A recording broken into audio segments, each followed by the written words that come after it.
우리가 믿는 기독교에서는 구원이라는 단어를 참 많이 사용합니다. 구원이란 무엇인가?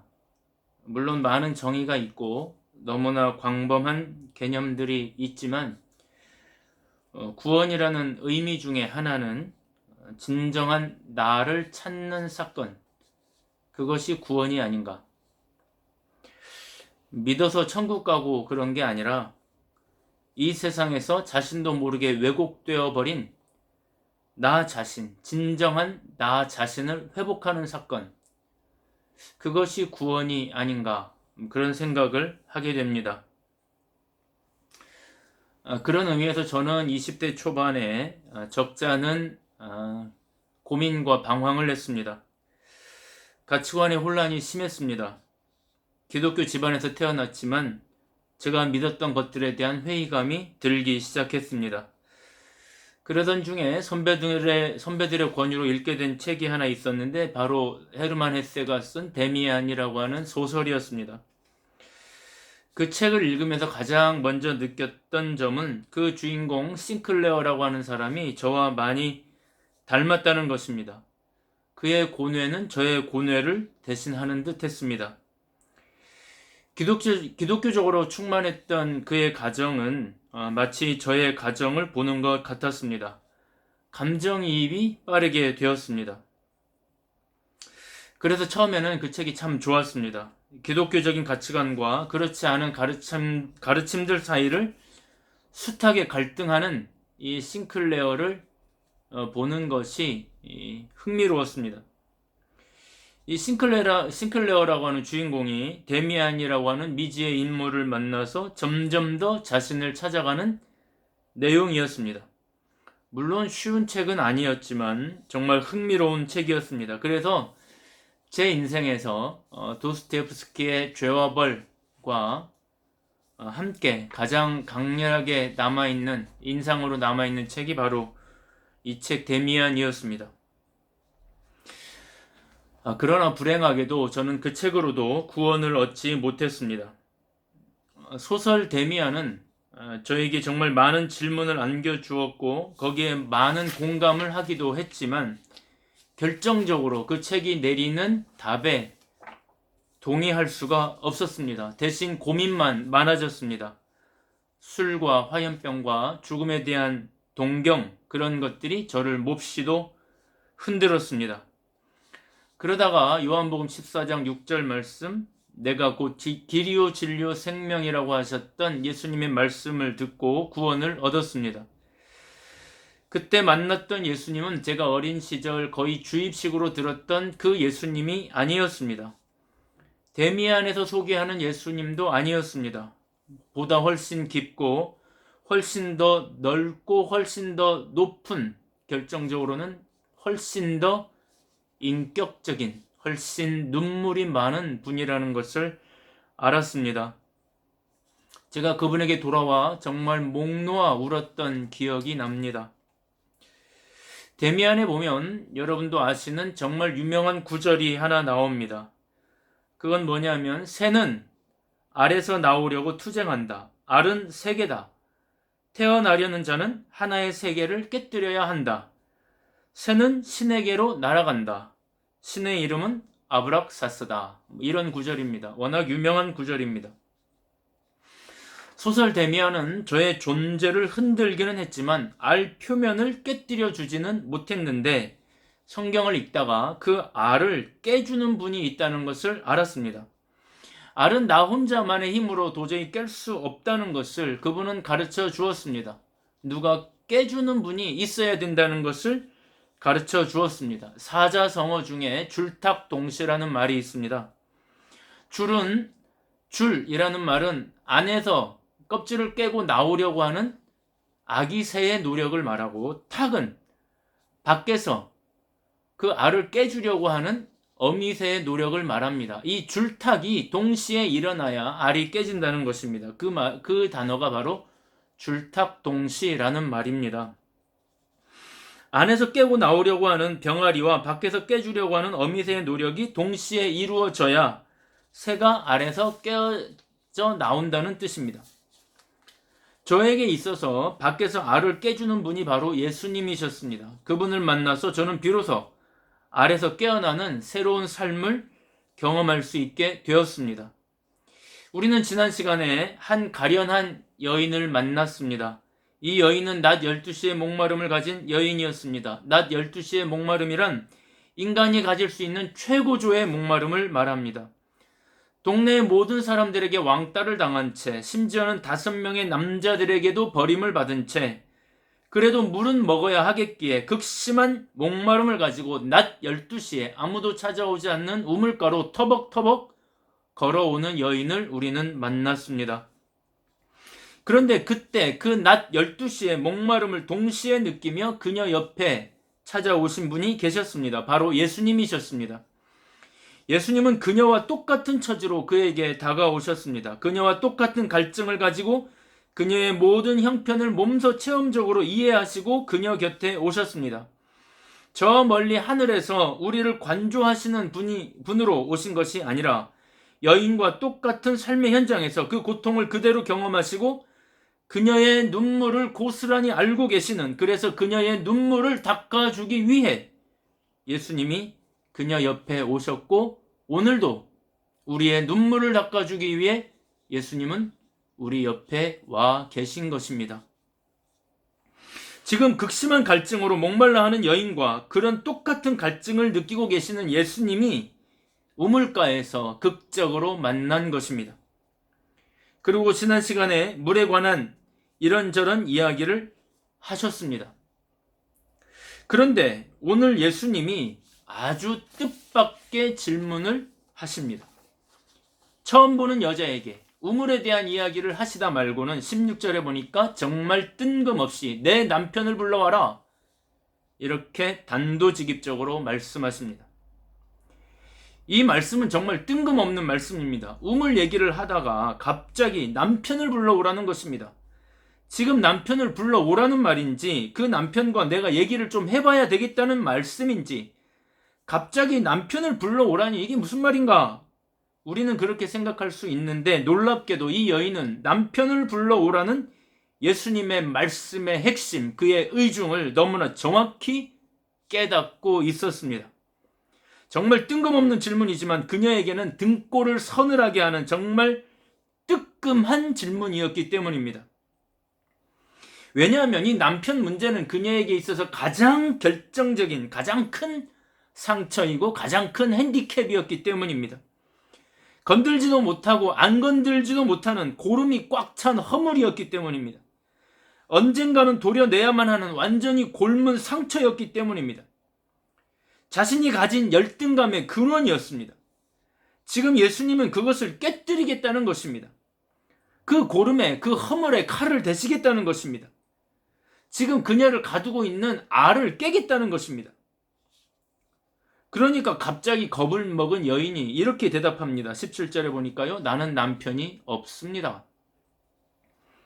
그러니까 예수님께서 더 직접적으로 그녀의 상처를 건드리십니다. 칼로 찌르십니다. 역시 17절에 보니까 이렇게 말합니다. 맞다. 네가 남편이 없다는 말이 맞다. 너는 남편이 5명이나 있었으나 지금 있는 남편도 내 남편이 아니니 너는 남편이 없다는 말이 맞다. 여러분, 만약에 이런 말씀을 들으면서 저와 여러분이 예수님은 정말 신통방통한 분이구나, 예수님은 쪽집게 점쟁이 같구나, 이렇게 생각한다면 그것은 성경을 완전히 잘못 읽은 것입니다. 지금 예수님은 쪽집게이신 예수님의 신통방통한 능력을 보여주려는 것이 아닙니다.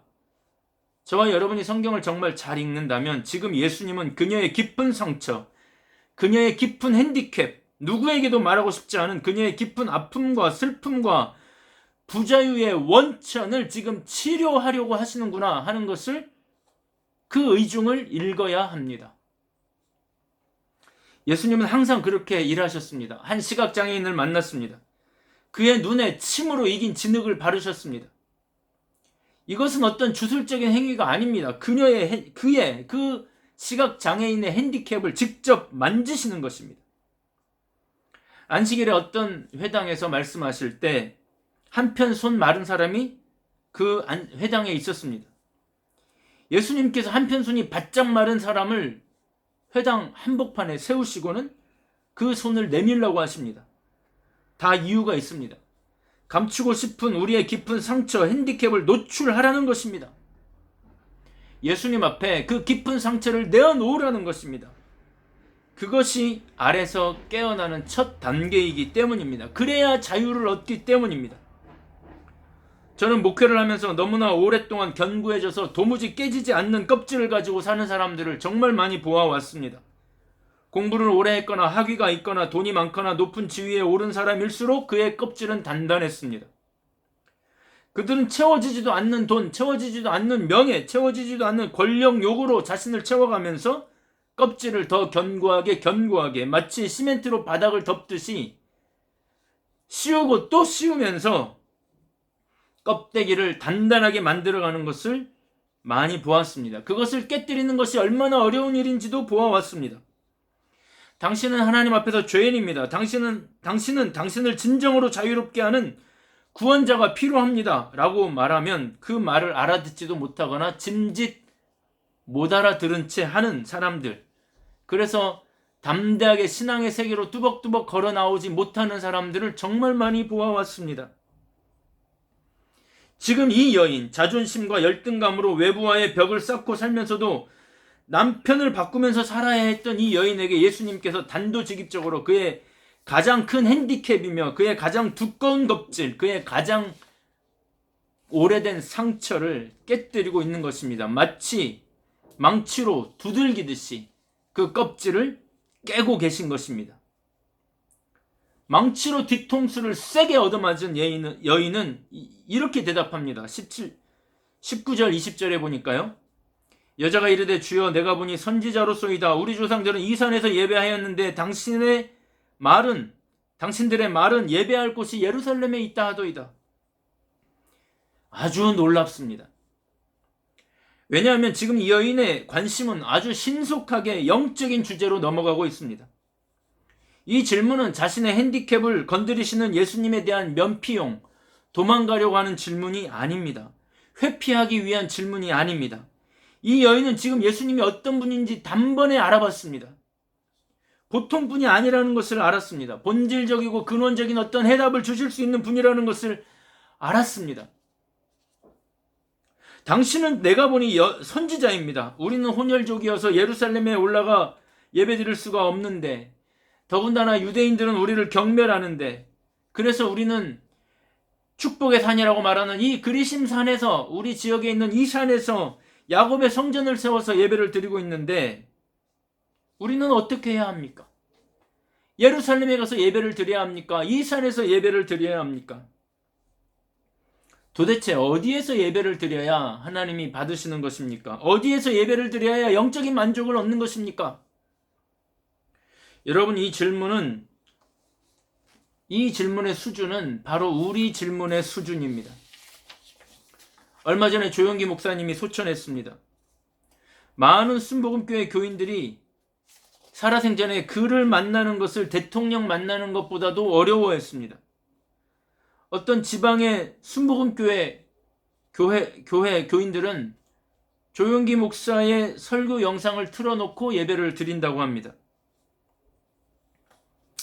부산에 가면은 백영희 목사가 목회했던 서부교회라고 있습니다. 세계에서 가장 큰 주일학교를 이루신 분입니다. 그분에 대해서는 이단 시비가 늘 있어 왔습니다. 근본주의적이고 성경을 문자적으로만 해석하기 때문에 많은 공격을 받기도 했습니다. 그러나 그의 삶은 이웃을 사랑하고 구제를 최우선으로 하는 삶이었다고 후대에 사람들이 전하기도 합니다. 그러다가 81세의 나이로 비운에 소천하셨습니다. 지금 저는 그분의 신학이나 그분의 목회 방향에 대해서 왈가왈부하려는 것이 아닙니다. 그분이 돌아가시자 그분의 설교만이 진짜라고 하면서 지금도 그분의 설교를 동영상으로 예배드리는 교회가 있다는 것입니다. 여러분, 이것이 우리의 수준이고 이것이 사마리아 여인의 수준입니다. 우리의 문제가 무엇인지, 나를 짓누르고 있는 핸디캡이 무엇인지, 그것을 예수님으로부터 정통으로 얻어맞는 것까지는 좋았는데 나의 갈증의 근원이 무엇인지 근본적으로 영적으로 접근하는 것까지는 좋았는데, 예배의 문제로까지 나아가는 것은 좋았는데, 이 근원적인 질문조차도 아주 1차원적이고 매우 현상적인, 매우 미련한 상태에 머무르고 있는 것입니다. 어디에서 누구에게, 어떤 목회자에게, 어떤 교회에 가서 은사가 많은 어떤 목회자, 능력이 많이 나타나는 어떤 교회에 가서 예배를 드려야 하는가? 저 순복음교회 본당에 가서 예배를 드려야 하는지, 저 유명한 미국의 신유 집회자가 있는 교회에 가서 예배를 드려야 하는지 하는 아주 수준 낮은 질문을 하고 있는 것입니다. 그러자 예수님이 이렇게 대답하십니다. 21절부터 24절을 요약하면 이렇습니다. 이 산이나 저 산이 아니다. 이 목회자나 저 목회자가 아니다. 어떤 장소가 아니다. 어떤 시간도 아니다. 누구 수하에 가서 예배를 드리는 것도 아니다. 장소의 문제나 시간의 문제나 사람의 문제가 아니다. 그것은 영과 진리의 문제이다. 어느 곳에 있든지 영과 진리로 예배를 드리면 된다. 어느 곳에 있든지 어떤 시간에 예배를 드리든지 어떤 목회자 밑에서 설교를 듣든지 영과 진리로 예배를 드리면 된다. 그러면 자유함에 이르게 될 것이다. 이렇게 말씀하는 것입니다.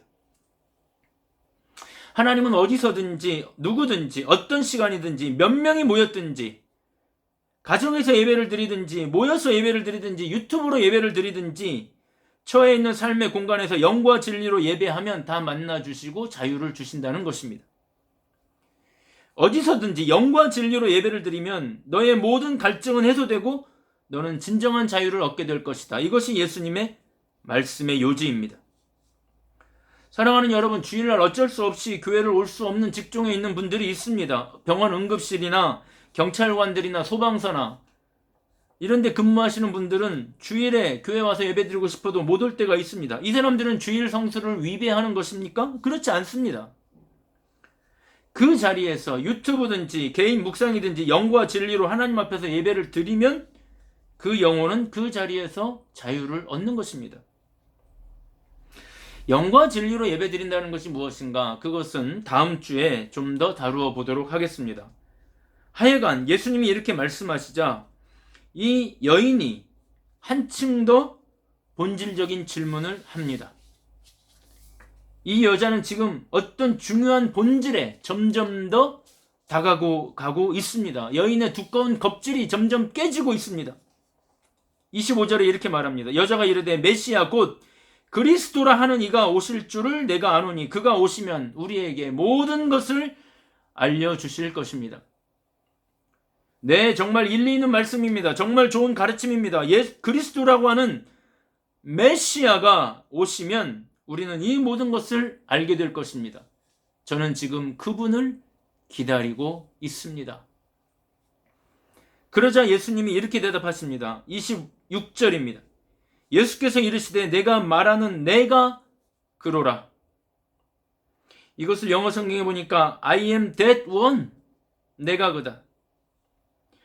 I am speaking to you now. 지금 너에게 말하는 내가 그다. 이것을 쉽게 말하면 I am he. 내가 바로 그다. 이렇게 말하는 겁니다. 여러분, 이 표현이 정말 중요한 이유가 뭐냐면은 하나님이 자신을 소개하실 때 했던 똑같은 방식의 똑같은 표현을 사용하신 것입니다. 하나님이 모세에게 자신을 말씀하실 때 I am who I am. 나는 나다. 이렇게 말씀하신 적이 있습니다. 예수님도 지금 똑같이 말하는 것입니다. 내가 바로 그다. 지금 너의 눈앞에 있는 그가 바로 나다. 이렇게 말씀하시는 것입니다. 여러분, 예수님이 이 여인에게 남편을 불러오라고 말씀하실 때에는 이 여인이 마치 뒤통수에 망치를 얻어맞는 것 같았을 것입니다. 그러나 지금 내가 그다 라고 말씀하시는 이 말씀을 듣는 이 순간은 마치 하늘이 울리고 천둥이 치는 것 같은, 그녀의 영혼에 핵폭탄이 터지는 것과 같은 그런 충격을 받았을 것입니다. 그 증거가 뭐냐면은 오늘 읽지는 않았지만 28절부터 30절을 제가 읽어보니까요. 여자가 물동이를 버려두고 동네로 들어가서 사람들에게 이르되 내가 행한 모든 일을 내게 말한 사람을 와서 보라. 이는 그리스도가 아니냐 하니 그들이 동네에서 나와 예수에게로 오더라. 지금 이 여인은 갑자기 예수님과 얘기하다 말고 갑자기 물동이를 버려두고 마을로 달려갑니다. 그러면서 말하기를 지금 나와 말했던 그 사람을 너희에게 소개하고 싶은데 그 사람이 지금 바로 그리스도다. 내가 지금 그리스도를 만났다 하고 소리를 지르고 있는 것입니다. 여러분, 이 물동이는 이 여인에게 전부와도 같은 것이었습니다. 자신의 갈증을 해소하던 유일한 물동이, 그것을 버려두고 자기와 담쌓고 살던 그 동네, 자신을 완전히 소외시켰던 낮 12시에 물을 기르러 올 수밖에 없었던 이 여인이 자신을 완전히 왕따시켰던 그 동네, 그 사람들, 그 복판에 뛰어들어가 내가 그리스도를 만났다고 소리를 지르고 있는 것입니다. 마치 사막에서 오아시스를 만난 것처럼 소리를 지르고 있는 것입니다. 너무나 놀라운 영적 폭발이, 너무나 놀라운 영적 해방이 지금 예수님과의 만남에서 이루어진 것입니다. 줄탁 동시에 역사가 일어난 것입니다. 지금 이 여인의 알이 깨뜨려지고 있는 것입니다. 사랑하는 여러분, 이제 말씀을 마칩니다. 저는 오늘 저와 여러분이 이 예수를 만날 수 있게 되기를 진심으로 기대합니다. 예수를 만난다는 것, 구원을 얻는다는 것은 단지 종교적 어떤 체험을 한다는 것이 아닙니다. 종교적 율법 아래 그 굴레 속으로 자신을 가둔다는 것도 아닙니다. 예수를 믿으면 천국 가고 안 믿으면 지옥 가는 그런 1차원적인 종교 도그마의 가치라는 말도 아닙니다. 예수를 만난다는 것, 구원을 얻는다는 것은 자신을 감싸고 있던 껍질을 깨뜨린다는 것이고, 그것은 다름 아닌 감추어져 있던 진짜 자신, 참 자신을 소외된 채 비굴하고 열등감 속에 살아가는 그런 존재의 껍데기를 깨고 하나님 앞에서 완전한 자유의 존재, 아무것도 꺼리낄 게 없는 존재, 무한하고 풍성한 은총의 빛 아래서 정말 자유롭고 기뻐하는 존재로 살아가라고 말하는 것입니다. 그것이 구원입니다. 그것이 나를 찾는 사건입니다. 애지중지 아끼던 물동이를 버려두고도 자유를 느낄 수 있는 그런 존재로 살아가는 것을 말합니다. 돈이나 명예나 권력이라고 하는 물동이를 버려두고도 거기에 얽매이지 않는 그런 존재로 살아가는 것을 말합니다. 사랑하는 여러분, 예수 앞에 나와 여러분의 자신의 껍질을 깨시기를 바랍니다.